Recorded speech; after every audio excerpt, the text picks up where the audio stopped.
My fellow Republicans, let's send Joe Biden back to his basement and let's send Donald Trump back to the White House.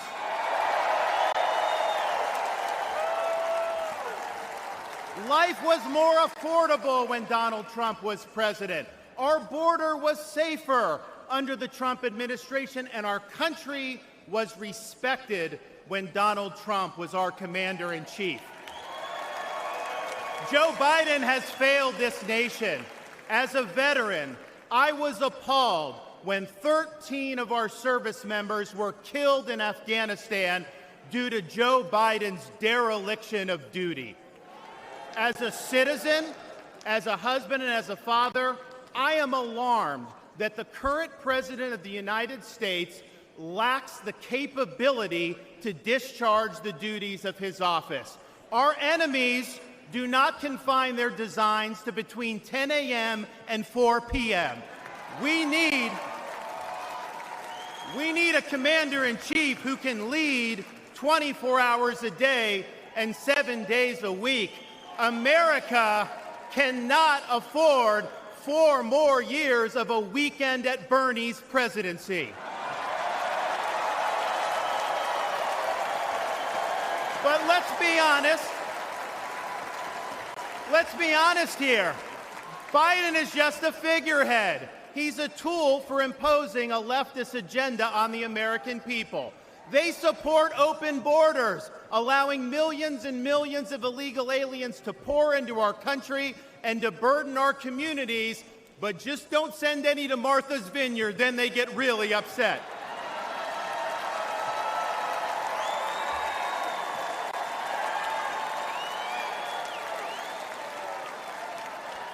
They have unleashed progressive prosecutors across our nation who care more about coddling criminals than about protecting their own communities. They use the unelected bureaucracy to impose their will on us without our consent, and they weaponize political power to target their political opponents like they've done to our own nominee. They want to ban gas automobiles, eliminate Second Amendment rights, and impose gender ideology on everyone from our infantrymen to kindergartners. They stand for DEI, which really means division, exclusion, and indoctrination, and it is wrong.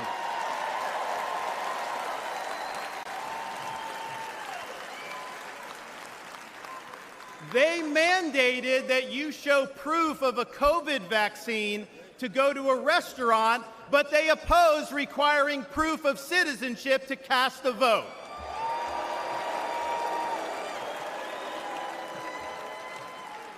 They can't even define what a woman is.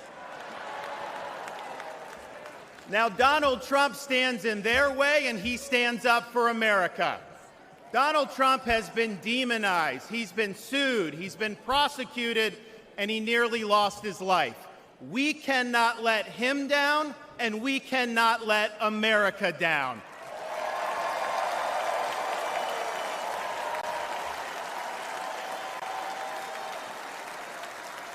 It is the values of this Republican Party that reflect our nation's founding principles.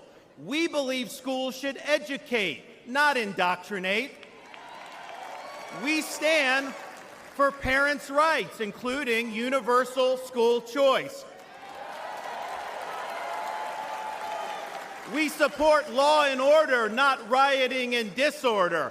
We seek a strong, focused United States military, not one distracted by a social agenda.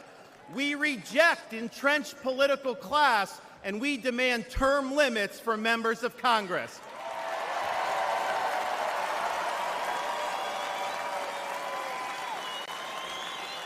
We stand for fiscal sanity, for low taxes, and for reduced debt. We seek to reclaim the constitutional government as envisioned by our founding fathers by bringing the administrative state to heel once and for all. We believe that you must be a citizen in order to vote. and that photo ID should be required before casting a ballot.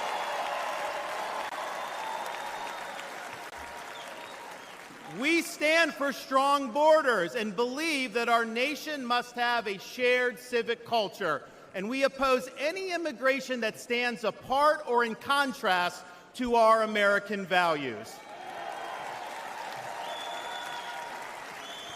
We believe in the principles articulated in the Declaration of Independence that our rights come not from the generosity of the state, but from the hand of the Almighty, including the right to life, liberty, and the pursuit of happiness.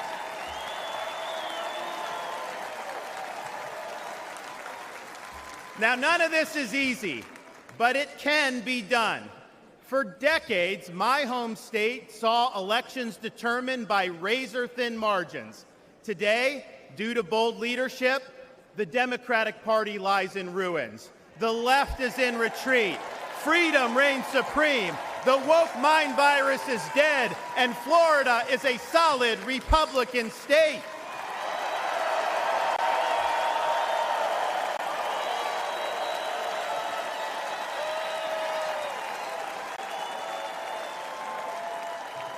Now, electing Donald Trump gives us the chance to do this all across America.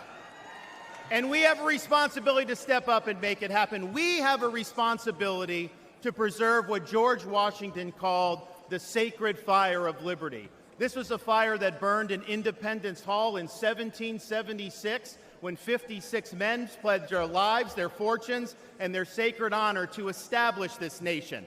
It's a fire that burned at a cemetery in Gettysburg, Pennsylvania, when our nation's first Republican president pledged this nation to a new birth of freedom.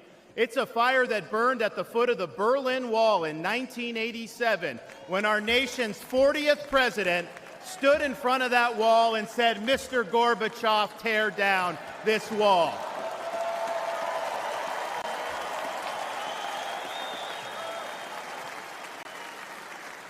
This is not a responsibility we should fear. It's a responsibility we should welcome. After all, if not us, who? And if not now, when? Let's make the 45th President of the United States the 47th President of the United States.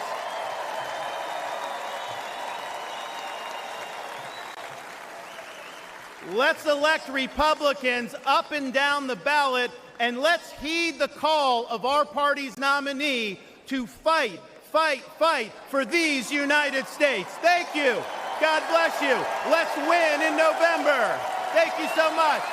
Thanks for watching. Stay updated about breaking news and top stories on the NBC News app or follow us on social media.